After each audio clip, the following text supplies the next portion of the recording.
రాకూడదు అన్నటువంటి సంకల్పంతో అమ్మవారిని ఈరోజు మనం పూజించుకుంటున్నాం. లలితా సహస్రనామం జపించుకోబోతున్నాం. మరి కాసేపు అందులో కూడా మనం నిమగ్నం అవుదాం.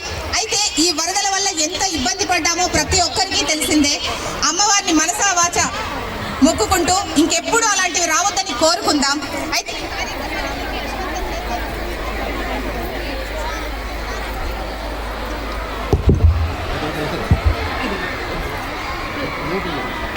ఆధ్వర్యంలో నిర్వహిస్తున్నటువంటి ఈ కార్యక్రమానికి పెద్ద ఎత్తున విచ్చేసినటువంటి శ్రీ చైతన్య స్టూడెంట్స్ అందరూ కూడా మరొకసారి అందరికీ స్వాగతం సుస్వాగతం, వీళ్లకు ధన్యవాదాలు తెలియజేసుకుంటూ ఇక మన లలితా సహర్చే ప్రవచనాలు ఇప్పుడు ఉంటాయి.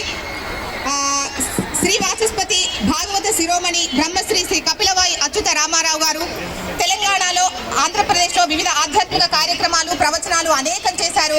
వారిని సాదరంగా వేదికపైకి ఆహ్వానిస్తున్నాం. Please sir, please come on to the dash.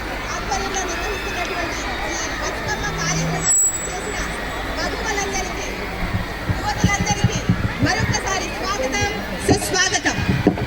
పెద్ద ఎత్తున విచ్చేసినటువంటి శ్రీ చైతన్య స్టూడెంట్స్ సుమారు 1500 మంది విచ్చేశారు ఇక్కడికి. సౌండ్ ఏంటి వినిపించట్లేదు?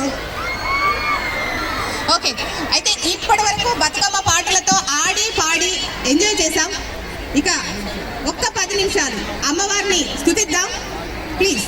ఇక్కడ ముందు వరుసలో కూర్చున్న వాళ్ళందరూ కూడా అమ్మవారి కోసం లలితా సహస్రనామం కోసం వెయిట్ చేస్తున్నటువంటి వాళ్ళు ఒక్క 10 నిమిషాలు. అందరూ ముక్త కంఠంతో శ్రీమాత్రే నమః